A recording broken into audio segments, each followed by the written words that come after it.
Hello everyone, my name is Nikhil and welcome to the channel. आज का ये video DSSB के रिक्रूटमेंट के नोटिफिकेशन के रिगार्डिंग है। DSSB का मतलब है Delhi subordinate services selection board. इसके तहत जितने भी सबऑर्डिनेट मतलब मीडियम लेवल के, थोड़े नीचे लेवल के जितनी भी नौकरियां होती हैं दिल्ली सरकार के अंदर, उसकी चयन इसी के थ्रू होता है DSSB के अंदर। तो इसकी नोटिफिकेशन हाल ही में निकली थी, जिसके अंदर आपके 12 अलग अलग तरीके की नौकरियां निकली हैं, जिसमें 10th पास से लेकर के ग्रेजुएट, पोस्ट ग्रेजुएट हर कोई अप्लाई कर सकता है। तो आज के इस वीडियो में हम इसी नौकरी की डिटेल देखने वाले हैं। तो एक बार क्विकली देख लेते हैं कि कौन कौन से पॉइंट्स के ऊपर यहाँ पर हम डिस्कशन करने वाले हैं। तो सबसे पहले हम बात करने वाले हैं यहाँ पे नोटिफिकेशन की डिटेल को देखने वाले हैं, जहाँ पे एलिजिबिलिटी क्राइटेरिया, पोस्ट की डिटेल्स, हर एक चीज अच्छे से समझेंगे। उसके बाद हम देखेंगे एग्जामिनेशन पैटर्न कि आखिर कौन कौन से प्रोसेस से गुजर के आपकी नौकरी लगने वाली है। उसके बाद हम देखेंगे बुक्स की कौन सी बुक्स बेस्ट है इस नौकरी को क्रैक करने के लिए। उसके बाद हम देखेंगे सिलेबस। उसके बाद हम देखेंगे कट ऑफ और previous year papers. Previous year papers का आपको बताता हूं कि लिंक डिस्क्रिप्शन में अवेलेबल है। जब ये वीडियो डल रहा होगा तब ये लिंक अवेलेबल नहीं होगा, 1-2 दिन में अवेलेबल हो जाएगा, जिसके थ्रू आप डाउनलोड कर सकते हो प्रीवियस ईयर पेपर्स। तो चलिए वीडियो में आगे बढ़ते हैं और एक सबसे बड़ा अनाउंसमेंट मैं यहाँ पे कर देता हूँ। एक कोर्स के रिगार्डिंग एक बहुत ही बड़ा और जबरदस्त डिस्काउंट चल रहा है यहाँ पे ऑली बोर्ड में, जहाँ पे आपको बैंकिंग सब्सक्रिप्शन के अंदर 40% का डिस्काउंट मिलने वाला है 14 से 17 अप्रैल के बीच में। सिर्फ और सिर्फ इसी टाइम पे मिलेगा और इसके अंदर आप सेलेब यानी CELEB कूपन कोड यूज कर सकते हैं। इस कोर्स के अंदर आपको अगर मिलने क्या वाला है तो देखिए, इसके अंदर जितने भी हमारे बैंकिंग की नौकरी है ना, SBI हो, IBPS PO हो, जितनी नॉर्मल आपकी सरकारी नौकरी हो बैंक से रिलेटेड, या फिर किसी भी बैंक का क्लर्क हो, चाहे SBI हो या फिर IBPS हो, या किसी बैंक का PO हो, चाहे SBI या फिर IBPS, या फिर नॉर्मल आपके छोटी छोटी नौकरियां निकलती हो, NABARD हो, RBI हो, हर एक चीज सारी की सारी नौकरियां इसके अंदर आपके कवर्ड हैं। मॉक टेस्ट भी होगा, लाइव क्लासेस भी होंगी, कोर्स भी इसके अंदर सब कुछ होगा। और इसके अंदर आपको मिलने वाला है मेंस का, वो भी एडवांस लेवल का टेस्ट और उसका भी कोर्स। आपके सेंटेंस इंप्रूवमेंट से लेकर के डेली ग्रुप सेशन वहां पे बैठेंगे और जो टॉपर्स और एक्सपर्ट्स होंगे वो आपके साथ मिलकर के स्ट्रेटजी बनाएंगे आपके लिए कि आखिर आप कैसे इस नौकरी को क्रैक कर पाओ। तो बहुत चीज मिलने वाली है, लिंक डिस्क्रिप्शन में अवेलेबल है। कूपन कोड याद रखना सेलेब CELEB, तो डेफिनेटली आप इसको चेकआउट कर सकते हो जो भी लोग बैंक की नौकरी में इंटरेस्टेड हैं। तो चलिए वीडियो के ऊपर आ जाते हैं सीधा और सबसे पहले बात कर लेते हैं डेट की। तो DSSB के फॉर्म भरने की जो डेट है वो बेसिकली 20 अप्रैल 2022 से शुरू होगी। यानी जब भी वीडियो अपलोड कर रहा हूं तब से आप अप्लाई नहीं कर सकते हो, नोटिफिकेशन की डिटेल्स वगैरह हर चीज पढ़ सकते हो, लेकिन अप्लाई स्टार्ट होगा 20 अप्रैल से। कब तक?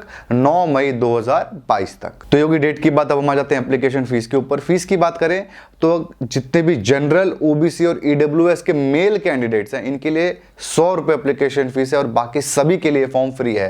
यानी आप फीमेल हो और किसी भी कैटेगरी के हो, जनरल हो चाहे कुछ भी हो, आपके लिए फ्री हो गया। और SC ST और फिजिकली हैंडीकैप जो स्टूडेंट है उनके लिए भी फॉर्म फ्री हो गया, चाहे मेल हो या फिर फीमेल हो। तो मेल, जनरल, OBC और EWS के लोगों को ही पैसा देना है, वो भी मात्र 100 रुपए। तो ये होगी एप्लीकेशन फीस। यहां पर मैं आपको पोस्ट की डिटेल्स, एलिजिबिलिटी क्राइटेरिया, एज का क्राइटेरिया, ये तीनों चीजें एक साथ बताऊंगा क्योंकि इसके अंदर 12 नौकरियां हैं। 12 की 12 का अलग अलग बताऊंगा क्योंकि हर एक चीज अलग अलग है इसके अंदर। इसके अंदर 18 से लेकर के 35 साल तक के लोग भी अप्लाई कर सकते हैं नौकरी के हिसाब से। सारी नौकरी का एजुकेशन क्वालिफिकेशन से लेकर हर एक चीज अलग अलग है। तो चलिए यहां पर मैं आपको सैलरी बता देता हूं। एक बार 12 की 12 नौकरियों का सैलरी थोड़ा सा ब्रीफली देख लेते हैं। तो देखिए, जो सबसे पहली जॉब है वो है आपकी असिस्टेंट आर्किविस्ट की। ग्रेड 1 की नौकरी है 4200 ग्रेड पे, यानी दरोगा यानी सब इंस्पेक्टर लेवल की नौकरी है यहाँ पे, ठीक है। इसके अंदर आप देख सकते हो नीचे ऐसे ही 12 पोस्ट है। जितने भी पोस्ट के अंदर आपका मैनेजर लिखा हुआ है ना, देखिए 2nd नंबर पे मैनेजर सिविल है, 5th नंबर पे मैनेजर ट्रैफिक है, उसके बाद नीचे देखिए मैनेजर IT है आपका। तो जितने भी मैनेजर है ना, ये 4800 ग्रेड पे की नौकरी है, यानी DSP लेवल की नौकरी है। इसके अंदर सैलरी भी आपकी 60,000 के आसपास आएगी। और जितने भी 4200 ग्रेड पे वाली है उसके अंदर आपकी सैलरी 40-45,000 के आसपास आएगी। 8th नंबर की पोस्ट को देखिए जो कि है पंप ड्राइवर, फिटर, इलेक्ट्रीशियन। ये आपकी बहुत ज्यादा इंपॉर्टेंट पोस्ट है इसके अंदर।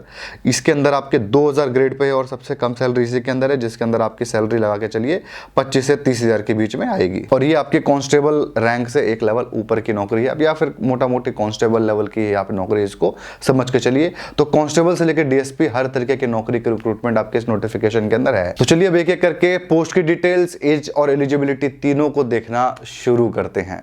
तो सबसे पहले जॉब के बारे में देखते हैं। एक साथ आपको जल्दी जल्दी बताना स्टार्ट करता हूँ असिस्टेंट आर्किविस्ट। इसके अंदर आपकी टोटल 6 पोस्ट है। इसके अंदर कौन अप्लाई कर सकता है? जिसने डिप्लोमा किया होगा आर्काइव्स कीपिंग में, वो भी कहाँ से? नेशनल आर्काइव्स ऑफ इंडिया से। और इसके अलावा आपको एक माइक्रोसॉफ्ट यानी कोई भी बेसिक कंप्यूटर का सर्टिफिकेट चाहिए, या फिर 12th भी कंप्यूटर से किया होगा तो काम चल जाएगा। ये एजुकेशन क्वालिफिकेशन हो गया। और इसके अंदर जो एज की क्राइटेरिया हो गई वो हो गई आपकी 18 से 30 यानी 18 से 30 साल के बीच में। नेक्स्ट पोस्ट पर जाते हैं जो कि है मैनेजर सिविल। मैनेजर सिविल के अंदर आपको बीटेक अप्लाई कर सकता है सिविल इंजीनियरिंग का। इसके अंदर एक पोस्ट है टोटल, और 18 से 35 साल तक के लोग इस फॉर्म को अप्लाई कर सकते हैं इस पोस्ट के लिए। इसके अंदर आप ध्यान देखिएगा एक बार कि जो आपका पोस्ट है ना उसके अंदर पोस्ट कोड लिखा हुआ है 01/22, 02/22। इसका मतलब ये है कि 1 2 3 4 ये 12 के 12 है ना, तो ये 1 2 3 4 चलिए। 22 मतलब 2022 की नौकरियां हैं। इसका इंपॉर्टेंस आगे आपको बताऊंगा, ये आपको जानना जरूरी था। तो चलिए नंबर 3 पे आ जाते हैं 03/22 पे, जो कि है शिफ्ट इंचार्ज। इसके अंदर आपको मैट्रिक पास होना चाहिए, नहीं 10th पास होना चाहिए। तो इसके अंदर आपको ITI चाहिए इलेक्ट्रिकल के अंदर या फिर इसके इक्विवेलेंट के अंदर, और इसके अंदर आपको चाहिए एक्सपीरियंस भी 3 साल का उसी फील्ड के अंदर जिसमें आपने ITI किया है। इसके अंदर टोटल 8 पोस्ट है, और इसके अंदर 18 से 32 साल तक के लोग अप्लाई कर सकते हैं। नेक्स्ट है मैनेजर मैकेनिकल। इसमें बीटेक मैकेनिकल के अप्लाई कर सकते हैं, जिसके अंदर टोटल 24 पोस्ट है, 18 से 35 साल तक के लोग अप्लाई कर सकते हैं। नेक्स्ट हमारा है पोस्ट कोड 05/22। ये है मैनेजर ट्रैफिक। इसके अंदर कोई भी पोस्ट ग्रेजुएट अप्लाई कर सकता है। मुझे पता है काफी डाउट आपके दिमाग में आ रहे होंगे इसके अंदर परसेंटेज को लेकर के, फाइनल ईयर को लेकर के, सबको बताने दीजिए, लास्ट में सारे डाउट आपके क्लियर कर दूंगा। तो मैनेजर ट्रैफिक के अंदर कोई भी पोस्ट ग्रेजुएट अप्लाई कर सकता है। टोटल पोस्ट की यहां पर अगर बात करते हैं तो 13 पोस्ट है, और इसके अलावा 18 से 35 साल तक के लोग इस फॉर्म को अप्लाई कर सकते हैं। 06/22 पर जाते हैं तो प्रोटेक्शन ऑफिसर है। इसके अंदर कोई भी पोस्ट ग्रेजुएशन अप्लाई कर सकता है जिसकी post graduation social work sociology के अंदर हुई हो, और 3 साल का एक्सपीरियंस भी हो, वो भी सोशल सेक्टर के अंदर। ठीक है, तो इसके अंदर जो एक्सपीरियंस है वो एसेंशियल है, वो आपको होना चाहिए। टोटल 23 पोस्ट है, और जो एज का क्राइटेरिया इसमें है वो 18 से 30 साल के बीच में है। और इसके अंदर जहां पर भी डिजायरेबल लिख रहा होगा ना, डिजायरेबल का कोई मतलब नहीं है, भूल जाइए, पढ़ना ही नहीं है उसको, बस मैं जो एसेंशियल बता रहा हूं वही आपको जानना है। तो चलिए नेक्स्ट पोस्ट पे आते हैं। नेक्स्ट पोस्ट है 07/22। तो 07 कोड को ध्यान से सुनिएगा, क्योंकि ये वो नौकरी है डेप्यूटी मैनेजर ट्रैफिक की, जिसके अंदर आपके टोटल 3 पोस्ट हैं, जिसको 18 से 35 साल तक के लोग अप्लाई कर सकते हैं, और इसके अंदर कोई भी ग्रेजुएट अप्लाई कर सकता है, वो यही पोस्ट है। इसके बाद नेक्स्ट है 08/22। इसके अंदर आपका पंप ड्राइवर फिटर वगैरह की नौकरी है। इसके अंदर कोई भी 10th पास अप्लाई कर सकता है जिसके पास ITI का सर्टिफिकेट हो इक्विवेलेंट ट्रेड के अंदर। 18 से 27 साल तक के लोग इस फॉर्म के लिए अप्लाई कर सकते हैं। टोटल 68 पोस्ट है यहाँ पे। तो हमारा नेक्स्ट है मैनेजर IT। मैनेजर IT के अंदर टोटल आपकी 1 पोस्ट है, जिसके अंदर कोई भी MCA अप्लाई कर सकता है या फिर MTech की अप्लाई कर सकता है। इसके अलावा कोई भी BE BTech कर सकता है जो कि कंप्यूटर साइंस में BE BTech हो। ठीक है, ये 18 से 35 साल तक की नौकरी है, और 4800 ग्रेड पे वाली नौकरी है। नेक्स्ट पोस्ट पे आते हैं 10/22 में। इसके अंदर है आपका फिल्टर सुपरवाइजर। ठीक है, ये दिल्ली जल बोर्ड की नौकरी है। इसके अंदर आपको 2 साल का एक्सपीरियंस चाहिए, और डिग्री चाहिए साइंस स्ट्रीम में। मतलब आपने BSc किया हो, कुछ भी किया हो, BTech किया हो, साइंस स्ट्रीम की अगर आपके पास डिग्री है तो आप यहाँ पे अप्लाई कर सकते हो। ठीक है, और 2 साल का एक्सपीरियंस तो इसके अंदर चाहिए, और एज की क्राइटेरिया 18 से 27 साल है। अब नेक्स्ट है मैनेजर इलेक्ट्रिकल। इसके अंदर BTech चाहिए, BE चाहिए इलेक्ट्रिकल के अंदर, 18 से 35 साल के बीच में उम्र चाहिए, और टोटल 1 पोस्ट है। नेक्स्ट है हमारा बैक्टीरियोलॉजिस्ट। इसके अंदर आपके टोटल 2 पोस्ट है, और इसके अंदर आपको 18 से 30 साल तक के लोग अप्लाई कर सकते हैं। इस फॉर्म को भरने के लिए आपको चाहिए बैचलर डिग्री साइंस के अंदर, जिसके अंदर chemistry, biochemistry, biology, microbiology, bacteria biology और बायोटेक्नोलॉजी, या तो इसके अंदर से आपका हो ग्रेजुएशन तो आप अप्लाई कर सकते हो, वरना ये आपके मेन कोर सब्जेक्ट होने चाहिए। ऐसा नहीं है तो अगर आपके पास इन्हीं सारे सब्जेक्ट में मास्टर डिग्री है तो आप अप्लाई कर सकते हो। यहाँ पर आपका एक्सपीरियंस का भी रिक्वायरमेंट है बैक्टीरियोलॉजी के अंदर। ठीक है, ग्रेजुएशन वालों को 4 साल का और पोस्ट ग्रेजुएशन वालों को 2 साल का एक्सपीरियंस का भी यहाँ पे डिमांड है। और एज की बात करें तो 18 से 30 साल तक कोई अप्लाई कर सकता है। टोटल 2 पोस्ट है। तो ये हमने देख लिया सारा का सारा 12 के 12 नौकरी का क्राइटेरिया। यहाँ पे अब कुछ पॉइंट्स आपको क्लियर कर देता हूँ। कहीं पर भी परसेंटेज का रिक्वायरमेंट नहीं है इस नौकरी के अंदर। ठीक है, और एक्सपीरियंस जहाँ पे मैंने बताया है वहीं पर रिक्वायरमेंट है, उसके अलावा और कहीं रिक्वायरमेंट नहीं है। 07/22 जो पोस्ट है उसके अंदर हाँ बिल्कुल कोई भी ग्रेजुएट अप्लाई कर सकता है। BTech, BCom, BBA कुछ भी किया हो अपने आप अप्लाई कर सकते हो, और कोई भी इसके अंदर एक्स्ट्रा रिक्वायरमेंट नहीं है। करस्पॉन्डेंस के स्टूडेंट हो आप अप्लाई कर सकते हो। सारी पोस्ट में करस्पॉन्डेंस वाले स्टूडेंट अप्लाई कर सकते हैं, बस जहां पे BTech का डिमांड कर रहे हैं ना वहां पे अप्लाई नहीं कर सकते हैं, क्योंकि BTech करस्पॉन्डेंस से होता ही नहीं है। इसके अलावा ये डाउट आएगा कि क्या फाइनल ईयर के लोग अप्लाई कर सकते हैं, तो इस नौकरी को फाइनल ईयर के लोग अप्लाई नहीं कर सकते हैं। फॉर्म को भरने के आखिरी डेट तक अगर आपकी डिग्री हाथ में आ जाती है तो आप अप्लाई कर सकते हो।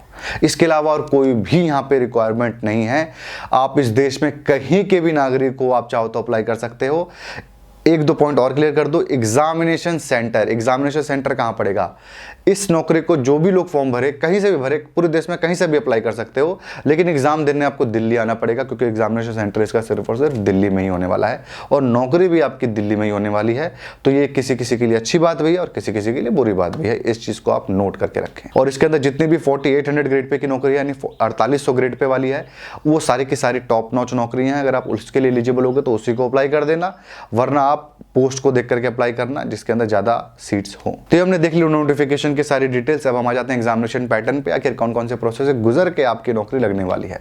तो यहां पर ध्यान से सुनिएगा एग्जामिनेशन पैटर्न, क्योंकि 4 अलग अलग तरीके के पैटर्न हैं इसके अंदर, और यहां पर जो पैटर्न है वो नौकरी के नंबर के हिसाब से है। मैं नंबर बताऊंगा और आप नोटिफिकेशन में देख लेना कि हाँ इस नंबर का, वैसे आपको अब तक पता चल गया होगा किस नंबर का फॉर्म आप भर रहे हो, तो उस नंबर के हिसाब से ही यहां पर आपको काम करना पड़ेगा, उसी के हिसाब से आपको पता चलेगा एग्जामिनेशन पैटर्न। तो सबसे पहले तरीके की नौकरी एग्जामिनेशन पैटर्न देख लेते हैं। यहां पर जो सबसे पहला तरीके का है वो है आपका 1 टायर यानी सिंगल, नो मेंस एग्जामिनेशन, सिर्फ प्रीलिम्स एग्जामिनेशन वाला है। इसके अंदर 01/22, 03, 08 और 10 ये सीरियल नंबर है बेसिकली, 1, 3, 8 और 10 ये वाले सारे पोस्ट अप्लाई कर सकते हैं। इसके अंदर आपके टोटल होने वाले हैं 5 पेपर। पहला पेपर होगा जनरल अवेयरनेस का, उसके बाद जनरल इंटेलिजेंस का यानी रीजनिंग का, उसके बाद आपका क्वांट का अर्थमेटिक एबिलिटीज को बोलते हैं, उसके बाद test of Hindi language comprehension होगा, उसके बाद test of English language and comprehension होगा। इसके अंदर ये सारे के सारे पेपर 20-20 मार्क्स के होंगे। सिंगल आपको 2 घंटा टाइम मिलेगा यानी 120 मिनट। तो टोटल आपको 100 क्वेश्चन करने होंगे, एक क्वेश्चन 1 मार्क्स का होगा तो 100 मार्क्स का, और आपको टाइम मिलेगा 120 मिनट। ठीक है, तो ये जो आपका पैटर्न दिखा आपका 100 क्वेश्चन ऑब्जेक्टिव वाला, ये आपका एक पेपर होगा। इसके बाद एक पेपर और होगा 100 मार्क्स का होगा, वो आपका ऑब्जेक्टिव होगा और वो आपका जिस फील्ड के आप हो उसका स्पेसिफिकली क्वेश्चन होगा, क्योंकि इसके अंदर जो पोस्ट है ना, जिन जिन पोस्टों के लिए ये एग्जामिनेशन पैटर्न है उसके अंदर आपका अलग से पेपर की रिक्वायरमेंट है। तो इसलिए 100 मार्क्स का एक पेपर आपका होगा जिसके अंदर 100 क्वेश्चन होंगे और आपका ये स्पेसिफिकली एक सब्जेक्ट के क्वेश्चन इसके अंदर आएंगे। और जो मैंने आपको ये एग्जामिनेशन पैटर्न बताया है, सेम एग्जामिनेशन पैटर्न है 6ठे नंबर के पोस्ट का और 12वें नंबर के पोस्ट का भी। तो 06/22 और 10/22 पोस्ट का भी सेम एग्जामिनेशन पैटर्न होगा। बस अंतर कहां पे आएगा? अंतर आएगा वहां पर ये कि जो आपका सेकंड पेपर होगा ना, जिसमें 100 मार्क्स का होगा, वो आपका 200 मार्क्स का वो पेपर होने वाला है और इसके अंदर 1 घंटा टाइम भी एक्स्ट्रा मिलने वाला है। तो बस इतना डिफरेंस होगा और कोई बेसिक डिफरेंस नहीं है। तो ये 2 हमने देख लिया एग्जामिनेशन पैटर्न। अब हम तीसरे एग्जामिनेशन पैटर्न पे आ जाते हैं। तीसरे और चौथे पैटर्न के अंदर प्रीलिम्स भी है और मेंस भी है। तो जो तीसरा पैटर्न है वो है 5वें और 7वें पोस्ट का। 7वां पोस्ट वही जिसमें कोई भी ग्रेजुएट अप्लाई कर सकता है। तो इसके अंदर सबसे पहला आपका होगा टायर 1, जो मैंने आपको पहले 5 पेपर बताए थे ना, कैसे क्या होगा, सब कुछ सेम वही आपका होने वाला है, कोई भी अंतर नहीं है यहाँ पे। ठीक है, वही आपके होंगे, बस अंतर कहाँ पे आएगा, एक क्वेश्चन 2 मार्क्स का होगा। ठीक है, जो 5 आपको बताए थे ना वैसे ही सेम होगा जो ऊपर बताए थे, बस वहां पे एक क्वेश्चन 2 मार्क्स का होगा। तो आपके टोटल 100 क्वेश्चन 200 मार्क्स के हो जाएंगे। ठीक है, तो 40-40 मार्क्स का ईच सेक्शन में से आपका आएगा। ऊपर में 20-20 मार्क्स का ईच सेक्शन में से आ रहा था। बस मार्क्स बढ़े हैं, नंबर ऑफ क्वेश्चन उतने ही है, 20-20 क्वेश्चन अब इसमें भी आएंगे। ठीक है, और इसको सॉल्व करने के लिए आपको 2 घंटे का टाइम मिलेगा। अब हम आ जाते हैं मेंस के ऊपर। मेंस के अंदर आपका टोटल 2 पार्ट में डिवाइडेड है। मेंस में आपको 200 मार्क्स का होगा ऑब्जेक्टिव एक और 75 मार्क्स का होगा आपका डिस्क्रिप्टिव। तो टोटल 275 मार्क्स का मेंस होगा। सॉल्व करने के लिए आपको 3 घंटा दिया जाएगा। तो जो पेपर 1 होगा इसके अंदर जो आपका ऑब्जेक्टिव होगा, उसके अंदर पहला सब्जेक्ट होगा जनरल इंटेलिजेंस एंड रीजनिंग, उसके बाद आपका होगा क्वांट, उसके बाद आपका हो जनरल अवेयरनेस, इसके अंदर स्पेशली हिस्ट्री कल्चर इनके ऊपर क्वेश्चन आएंगे। उसके बाद आपका होगा एक इंग्लिश का पेपर। ये सारे के सारे आपके 50 मार्क्स ईच, सारे सेक्शन 50-50 मार्क्स के होंगे। ये तो आपके 4 हैं तो ये टोटल 200 मार्क्स का होगा। उसके बाद आपका होगा डिस्क्रिप्टिव पेपर जिसके अंदर आपका 75 मार्क्स का होगा, एक ऐसे राइटिंग होगा 50 मार्क्स का और 50 मार्क्स का लेटर राइटिंग होगा। ठीक है, तो ये हो गया हमारा दूसरा एग्जामिनेशन पैटर्न। इसके अंदर ध्यान रहे प्रीलिम्स के अंदर आपको 100 मार्क्स का पेपर नहीं देना था, जो कि स्पेशल पेपर आपका एक सब्जेक्ट का था, क्योंकि ये दोनों जनरल पोस्ट के लिए था। तो चलिए अब हम चौथे एग्जामिनेशन पैटर्न के ऊपर आ जाते हैं। चौथे पैटर्न में कौन कौन सी नौकरियां कवर्ड हैं? 2, 4, 9 और 11। इसके अंदर भी 2 आपका टायर है, यानी प्रीलिम्स और मेंस दोनों है। तो सबसे पहले प्रीलिम्स के अंदर वही सेम पैटर्न है जो सबसे पहले बारे में मैंने आपको बताया था, प्लस 100 मार्क्स का जो आपका स्पेसिफिक पेपर था ना वो यहां पर भी है। जो सबसे पहली बारी में था। इसके ऊपर वाले पोस्ट में वो नहीं था, यहाँ पर वो भी आपको देना है। वो आपका हो गया प्रीलिम्स। अब हम मेंस के ऊपर आ जाते हैं। मेंस का इसका सिंपल है, पेपर 1 होगा MCQ, ठीक है, ये आपका हो जाएगा 100 मार्क्स का पेपर। इसके बाद आपका 200 मार्क्स का पेपर एक और होगा, पेपर 2, जो वो भी ऑब्जेक्टिव ही होगा। उसके अंदर आपका बेसिकली मल्टीपल चॉइस क्वेश्चन होंगे अलग अलग चीज़ों को लेकर, जिसमें अप्लीकेबिलिटी ऑफ कॉन्सेप्ट्स होगा, प्रॉब्लम सॉल्विंग कैपेसिटी आपकी चेक करेंगे, ऐसे क्वेश्चन होगा जिसमें प्रॉब्लम सॉल्विंग चेक किया जा सके आपका। एबिलिटी टू कॉम्प्रीहेंड कॉन्टेक्स्ट होगा, analysing situation, evaluation options, make informed choices, apply theoretical aspects and principles. ऐसे ऐसे आपके पेपर होंगे इसके अंदर। ये 200 मार्क्स का होगा। ये मेंस का आपका पैटर्न है और इसके अंदर कुछ टेक्निकल भी चीज़ें साथ में आप जोड़ लीजिए। तो ये है हमारा एग्जामिनेशन पैटर्न लास्ट नौकरी का। थोड़ा कंफ्यूजिंग था, एक बार और देख लीजिए इस पार्ट को, आपको अच्छे से क्लियर हो जाएगा। 2 बात आपको इंपॉर्टेंट और यहाँ पे क्लियर कर देता हूँ कि जितना भी आपका ये पेपर होगा, एग्जामिनेशन पैटर्न, जितने भी पेपर हमको देने हैं इंग्लिश का छोड़ करके, सारा का सारा पेपर इंग्लिश और हिंदी दोनों ही भाषा में होगा। दूसरी चीज़ ये है कि यहाँ पे नेगेटिव मार्किंग भी है 0.25 की, यानी 1/4 की। तो ये हमने देख लिया एग्जामिनेशन पैटर्न अच्छे से, चारों के चारों पैटर्न को। अब हम आ जाते हैं किताबों के ऊपर, बुक्स की बात कर लेते हैं। देखिए DSSB की जो नौकरी है ना, इसके अंदर जितने भी फॉर्म निकलते हैं, स्पेशली PRT, TGT, PGT जो टीचर्स के फॉर्म निकलते हैं, उसको लोग बहुत भरते हैं। जो आपका वहाँ पैटर्न है ना प्रीलिम्स का, वो सेम पैटर्न यहाँ पर भी है। हर एक चीज़ यहाँ पर सेम ही है लगभग। तो जो लोग वो पढ़ाई कर रहे हैं वो भी यहीं पर पढ़ाई करके उस बुक से भी आपका काम यहाँ पे चल जाएगा। बट अब लोग जो नए हैं, नई बुक लेनी है, उनको बता दो कोई भी सिंगल किताब परचेज ना करें इस नौकरी के लिए, क्योंकि काम नहीं करेगी। सारे बुक को मैं टेस्ट कर चुका हूँ, एक भी बुक अच्छी नहीं है, सारे के सारे फेलुअर है। तो हटा दीजिए सिंगल किताबों को। अब हम आ जाते हैं मेन किताबों के ऊपर। तो आपको हर एक सब्जेक्ट की एक अलग किताब चाहिए होगी। क्वांट पे आ जाते हैं सबसे पहले।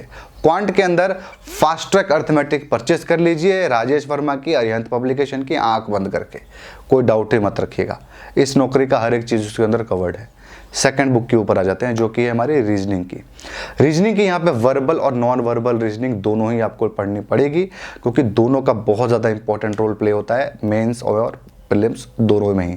तो आपको वो बुक लेना पड़ेगा, ऐशचांद पब्लिकेशन का आता है, ठीक है। ये हो गया हमारी 2 किताबें। अब हम आ जाते हैं सबसे इंपॉर्टेंट जनरल अवेयरनेस के ऊपर, जो कि इसके अंदर काफ़ी समझना मुश्किल है।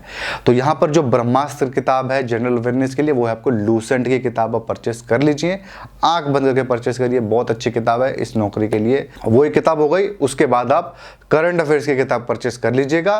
करंट अफेयर्स की किताब के लिए मैं आपको बताऊंगा 6 मंथ का एडिशन आता है, किसका, आपका प्रतियोगिता दर्पण का। आप उसको परचेस कर लीजिए, काम चल जाएगा, ठीक है। इसके अलावा आप क्या कर सकते हो, इसके अलावा आप क्वार्टरली करंट अफेयर्स की किताब परचेस कर सकते हो। दिशा पब्लिकेशन की किताब है, हर 3 महीने की जो भी करंट अफेयर्स होती है उसका कंपाइल करके किताब निकालते हैं। 2 किताब आपको पढ़नी पड़ेगी, पिछले 2 क्वार्टर की परचेस कर लीजिएगा।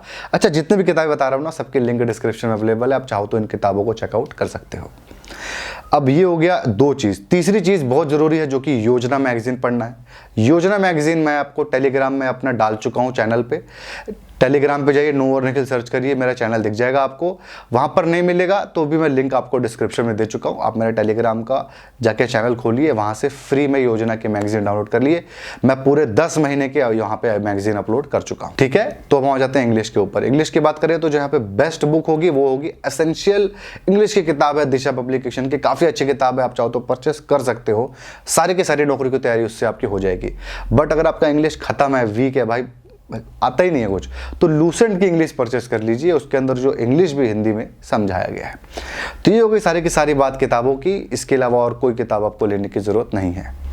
इसके अलावा जो इंग्लिश और हिंदी कॉम्प्रिहेंशन वाला एक, हाँ ये डाउट आएगा ज़रूर, इंग्लिश वाला आपका एसेंशियल इंग्लिश से काम चल जाएगा, कॉम्प्रिहेंशन का भी तैयारी। हिंदी वाले जो हैं वो हिंदी व्याकरण की भी किताब पढ़नी पड़ेगी और कॉम्प्रिहेंशन की भी किताब पढ़नी पड़ेगी आपको। तो ये दिशा पब्लिकेशन की भी आती है, अरिहंत पब्लिकेशन की भी आती है, आप कोई भी परचेस कर सकते हो। मैं लिंक डिस्क्रिप्शन में दे दूंगा जो मुझे बेस्ट लगती होगी। तो ये हो गया सारा की सारी किताबों की बात। अब हम आ जाते हैं सिलेबस के ऊपर। सिलेबस देख लेते हैं। तो सबसे पहले सिलेबस देखते हैं जनरल अवेयरनेस का। तो इसके अंदर आपका क्या क्या कवर होगा, sports, arts, culture, geography, economics, scientific research, history, politics, constitution, national international organization, institution, everyday, science. Everyday science का मतलब है जो बेसिक लूसेंट की जितनी भी जनरल साइंस है वो।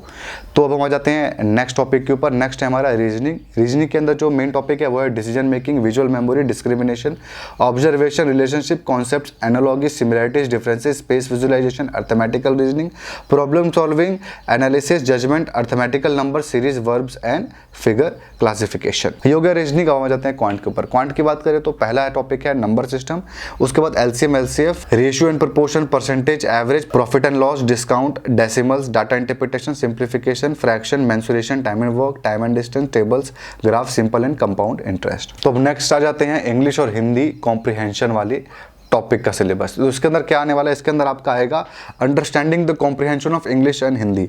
तो इंग्लिश और हिंदी दोनों ही भाषा का कॉम्प्रिहेंशन आपको अच्छे से आना चाहिए। इसके साथ ही साथ vocab, grammar, sentence structure, synonyms, antonyms, इनके आपके क्वेश्चंस आएंगे। ठीक है। इसके अलावा जो प्रीलिम्स का पेपर 2 होगा उसके अंदर पोस्ट स्पेसिफिक क्वेश्चन होंगे। मतलब आईटीआई से पढ़ोगे तो आईटीआई वाले आपके क्वेश्चंस आएंगे। अगर आप नॉर्मल ग्रेजुएट हो तो उसके अंदर तो ये पेपर ही नहीं देना है। और अगर आप बीटेक वाले हो, आपने सिविल इंजीनियरिंग किया तो सिविल इंजीनियरिंग के क्वेश्चन उसके अंदर आपके पास आएंगे। तो ये हो गया सिलेबस। अब कट ऑफ की बात कर लेते हैं। कट ऑफ की बात करूँ तो जो 100 मार्क्स वाला पेपर है प्रीलिम्स के अंदर, ठीक है, उसका कट ऑफ आप लेके चलिए 62 से लेकर के 67 68 के बीच में आपका इस बार जाएगा। और बात करें 200 मार्क्स वाले पेपर की तो आप लेके चलिए 127 से लेकर के 132 133 इस रेंज में आपका कट ऑफ रहेगा। कट ऑफ ठीक ठाक है और बहुत कम भी नहीं बोलेंगे, ज़्यादा भी नहीं बोलेंगे, ठीक कट ऑफ है। इतना कट ऑफ तो होगा ही होगा। और इसके अलावा आई थिंक मैंने सारे डाउट आपके वीडियो में क्लियर कर दिए हैं। प्रीवियस ईयर पेपर्स की लिंक डिस्क्रिप्शन में अवेलेबल है। जो भी चीज़ मैं बोल रहा हूँ ना इस वीडियो में सबकी लिंक आपको डिस्क्रिप्शन में अवेलेबल है। आप चाहो तो एक बार जरूर चेकआउट करना। तो बस ये था आज के वीडियो में। आई होप आपको इस वीडियो से फायदा मिला। अगर आपको इस वीडियो से फायदा मिला तो इस वीडियो को लाइक जरूर करें, कमेंट करें अपने डाउट को। और अगर आपको इसके जैसे और वीडियो देखने होंगे तो आप चैनल को भी जरूर सब्सक्राइब करें। Thank you.